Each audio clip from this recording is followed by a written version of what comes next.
ഏവർക്കും ഈശോയുടെ സ്വർഗാരോഹണ തിരുനാളിൻ്റെ ആശംസകൾ അറിയിക്കട്ടെ.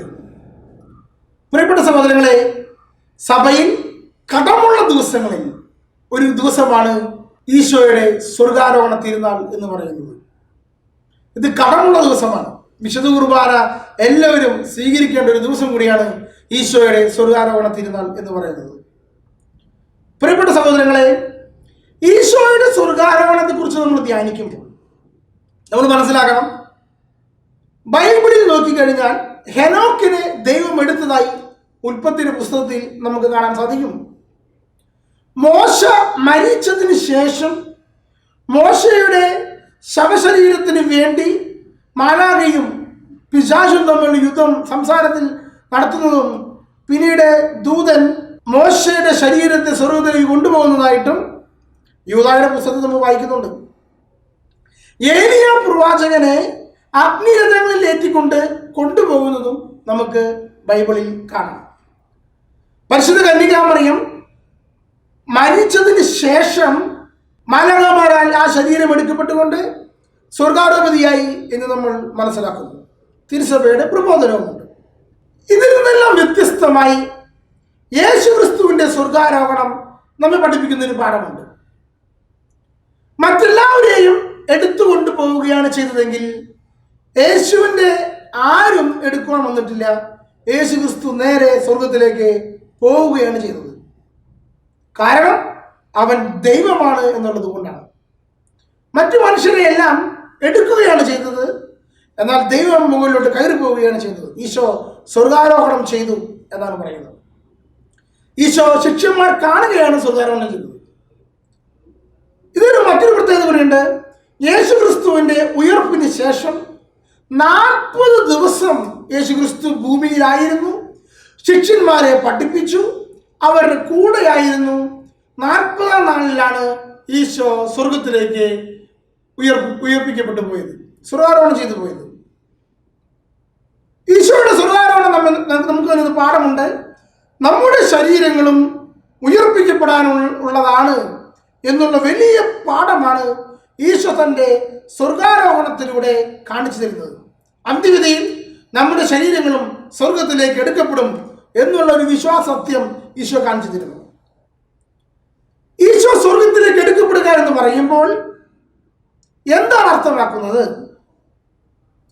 ഈശോ സ്വർഗത്തിലേക്ക് എടുക്കപ്പെടുക എന്ന് പറയുമ്പോൾ ഈശോ ഭൂമിയിൽ നിന്ന് തൻ്റെ ദൗത്യം പൂർത്തീകരിച്ച് പിതാവിൻ്റെ സന്നിധിയിലേക്ക് സ്വർഗത്തിലേക്ക് ആരോഹണം ചെയ്തു എന്നാണ് നമ്മൾ മനസ്സിലാക്കേണ്ടത്.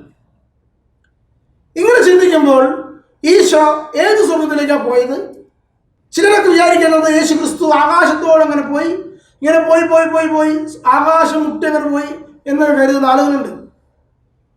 അപ്പൊ സ്വർഗം എന്നതിനെ കുറിച്ച് ഒരു സങ്കല്പം എന്താണെന്ന്, യഹൂദന്മാരുടെ സങ്കല്പം എന്താണെന്ന് നമ്മൾ ആദ്യം മനസ്സിലാക്കുകയാണ്. സ്വർഗം എന്നതിനെ കുറിച്ചുള്ള യഹൂദന്മാരുടെ സങ്കല്പം ഇപ്രകാരമാണ്: 1-ാം സ്വർഗം, 2-ാം സ്വർഗം, 3-ാം സ്വർഗം എന്നീ തരത്തിൽ 3 സ്വർഗങ്ങളെയാണ് ഇസ്രായേൽക്കാർ വിശ്വസിച്ചിരുന്നത്. ഭൂമിയിൽ നിന്ന് മുകളിലോട്ട് ഉള്ള കിളികൾ പറക്കുന്ന ഭാഗത്തെയാണ് 1-ാം സ്വർഗം എന്ന് പറയുന്നത്. അതായത് ഈ ആകാശം, 1-ാം ആകാശം. നമ്മൾ വിശ്വാസ പ്രമാണത്തിൽ ആകാശവും ഭൂമിയും സൃഷ്ടിച്ചു എന്നാണല്ലോ പറയുന്നത്.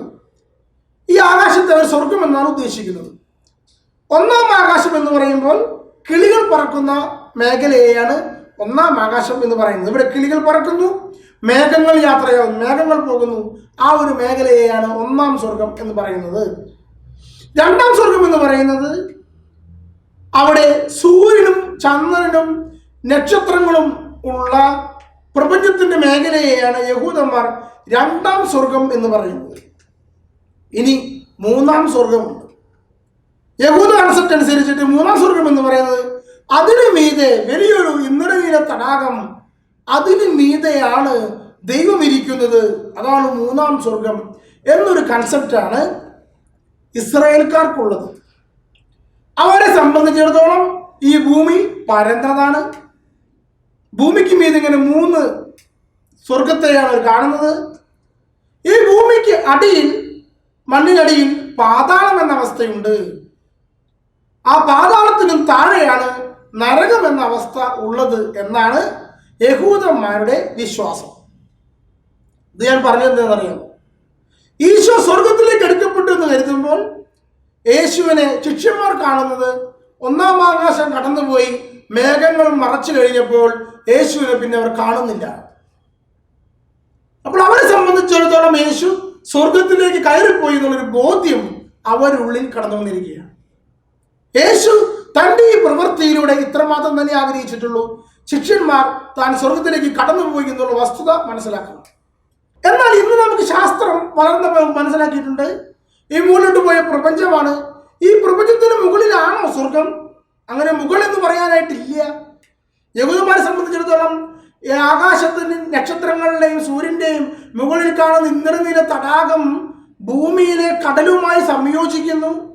അങ്ങനെ ആകാശത്തെ ആ തടാകം, ആകാശത്തിലെ കടൽ, അതിൻ്റെ കിളിവാതിൽ തുറക്കുമ്പോൾ മഴ പെയ്യുന്നു. അങ്ങനെയൊക്കെ വിചാരിച്ചിരുന്ന ഒരു സമൂഹമാണ് യഹൂദ ജനത. പഴയകാലത്ത് ജനത അതിനെ കാണുമ്പോൾ മനസ്സിലാക്കുന്നവർ.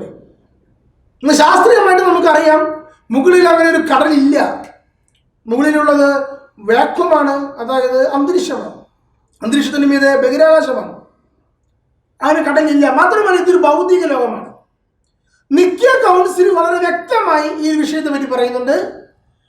അതായത് നമ്മൾ സാധാരണ വിശ്വാസപ്രമാണം ചെല്ലുമ്പോൾ ആകാശത്തിന് ഭൂമി ദൃഷ്ടാവായ എന്നാണ് പറയുന്നതെങ്കിൽ നിക്യ കൗൺസിൽ പറയുമ്പോൾ വളരെ വ്യക്തമായി ഇങ്ങനെ പറയുന്നു, ദൃശ്യവും അദൃശ്യവുമായ സകലത്തിൻ്റെയും സൃഷ്ടാവിൽ എന്നാണ് പറയുന്നത്.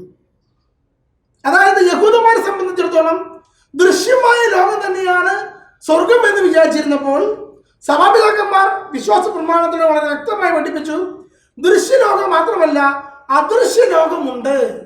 സ്വർഗം എന്ന് പറയുന്നത് അദൃശ്യ ലോകമാണ്. ശുദ്ധീകരണ സ്ഥലം എന്ന് പറയുന്നത് അദൃശ്യ ലോകത്തുള്ളതാണ്. നരകം എന്ന് പറയുന്നത് ദൈവമില്ലാത്തൊരു അദൃശ്യ ലോകമാണ്. ഈ വസ്തുത നിക്യ കൗൺസിൽ വളരെ വ്യക്തമായി പഠിപ്പിച്ചു തന്നിട്ടുണ്ട്. അപ്പോൾ ഈശോ സ്വർഗത്തിലേക്ക് കയറിപ്പോയി എന്ന് പറയുമ്പോൾ ദൃശ്യലോകത്തിൽ നിന്ന് അദൃശ്യലോകമായ ദൈവത്തിന്റെ സന്നിധി, പിതാവിന്റെ സന്നിധിയിലേക്ക് കടന്നു ചെയ്യുന്നു എന്നാണ് നമ്മൾ മനസ്സിലാക്കേണ്ടത്. ഇനി പിതാവിന്റെ വലതുഭാഗത്ത് ഉപവിഷ്ടനായിരിക്കുന്നു എന്നാണ് നമ്മൾ വിശ്വാസ പ്രമാണത്തിൽ പറയുന്നത്, തിരുവചനത്തിലും പഠിപ്പിക്കുന്നത്. പലരും ഈ ഒരു കൺസെപ്റ്റിന് ചിന്തിക്കുന്നത് സ്വർഗത്തിലെ ഒരു കസേരയില് പിതാവായ ദൈവം ഇരിക്കുന്നു, വയസ്സായി മീശയും താടിയുമുള്ള നരച്ച മുടിയുള്ള വയസ്സനായൊരു പിതാവ് ഇങ്ങനെ കസേരയിൽ ഇരിക്കുന്നു. തൊട്ടടുത്ത് വലതുവശത്ത് കസേര ഇട്ടിട്ട് പുത്രനായ യേശുക്രിസ്തു കയറിയിരിക്കുന്നു എന്നാണ് പലരും തെറ്റിദ്ധരിച്ചിരിക്കുന്നത്. ഇത് ഐക്കണിലൂടെ വരച്ചപ്പോൾ ഉണ്ടായിരിക്കുന്ന ഒരു കൺസെപ്റ്റ് നമ്മൾ ഉള്ളിക്കിട്ടിരിക്കുന്നതാണ്. യഥാർത്ഥത്തിൽ എങ്ങനെയാണ്? യഥാർത്ഥത്തിൽ പിതാവായ ദൈവം അരൂപിയാണ്. പിതാവായ ദൈവത്തിന് രൂപമില്ല. ഒരു പ്രായമായ അപ്പാപ്പന്റെ രൂപമൊന്നും പിതാവായ ദൈവത്തിന് ഇല്ല. പിതാവായ ദൈവം അരൂപിയാണ്. പരിശുദ്ധാത്മാവായ ദൈവം അരൂപിയാണ്. പുത്രനായ ദൈവം അരൂപിയായിരുന്നു.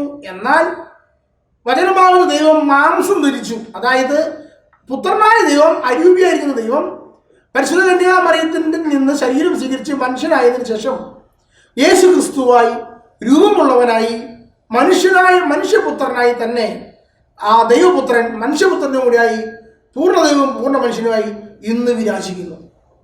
അതായത് പിതാവായ ദൈവം അരൂപിയാണ്, പുത്രനായ ദൈവം രൂപമുള്ളവനാണ്, യേശു ക്രിസ്തുവാണ്, പരിശുദ്ധാത്മാവായ ദൈവം അരൂപിയാണ്. പിതാവിന്റെ വലതുഭാഗത്ത് ഉപവിഷ്ടനായി എന്ന് പറഞ്ഞു കഴിഞ്ഞാൽ അതിനർത്ഥം പിതാവിന്റെ ദൈവമഹത്വത്തിലേക്ക് പ്രവേശിച്ചു എന്ന് മാത്രമാണ്. യോഹന്നാന്റെ സുവിശേഷം 17-ാം അധ്യായം 5-ാം വാക്യത്തിൽ ഇങ്ങനെ പറയുന്നുണ്ട്, ലോകസ്ഥാപനത്തിന് മുമ്പുണ്ടായിരുന്ന നിന്റെ മഹത്വത്തിലേക്ക് പ്രവേശിപ്പിക്കണമേ എന്ന് യേശു ക്രിസ്തുവിന്റെ ഒരു പ്രാർത്ഥനയുണ്ട്. അതാണ് ഇവിടെ സംഭവിച്ചിരിക്കുന്നത്. ദൈവത്തിന്റെ മഹത്വത്തിലേക്ക് പ്രവേശിച്ചു എന്ന അർത്ഥമാണ് പിതാവിന്റെ വലതുഭാഗത്ത് ഉപവിഷ്ടനായി എന്നതുകൊണ്ട് അർത്ഥമാക്കുന്നത്. അല്ലാതെ പിതാവിന്റെ അടുത്ത് കസേരയിട്ട് വലതുവശത്തിരിക്കുന്നു എന്നല്ല. ഇത് കത്തോലിക്ക സഭയുടെ മതബോധന ഗ്രന്ഥത്തിൽ ഈ ഒരു വിഷയം വ്യക്തമായി പഠിപ്പിക്കുന്നുണ്ട്. അപ്പോൾ സ്തേഫാനോസ് ദർശനത്തിൽ കണ്ടല്ലോ പിതാവിന്റെ വലതുഭാഗത്ത് പുത്രനിരിക്കുന്നത് കാണുന്നു എന്നുള്ള കാര്യം. അതൊരു ദർശനമാണ്. പിതാവായ ദൈവത്തിന് വലതുഭാഗത്തിരിക്കുന്ന ഒരു ദർശനം കാണുകയാണ്. എന്നാൽ മാനുഷികമായ നഗ്നനേത്രങ്ങളുടെ അപ്പുറത്തേക്ക് കടക്കുമ്പോൾ സ്വർഗീയ മഹത്വത്തിലേക്ക് പ്രവേശിക്കുമ്പോൾ നമുക്ക് മനസ്സിലാക്കാൻ സാധിക്കും, പരിശുദ്ധ തൃത്വം എന്ന് പറയുന്നത് പിതാവ് പുത്രനും പരിശുദ്ധാത്മാവിനും, പുത്രൻ പിതാവിനും പരിശുദ്ധാത്മാവിനും, പരിശുദ്ധാത്മാവ് പിതാവിനും പുത്രനും എന്നതുപോലെ പെരിക്കോർസിസായി എന്നാണ് അതിന് പറയുക. അപ്രകാരമാണ് അവർ മഹത്വത്തിൽ പരിശുദ്ധ തൃത്വൈക ദൈവമായി മാറുക എന്നുള്ള സംഭവം.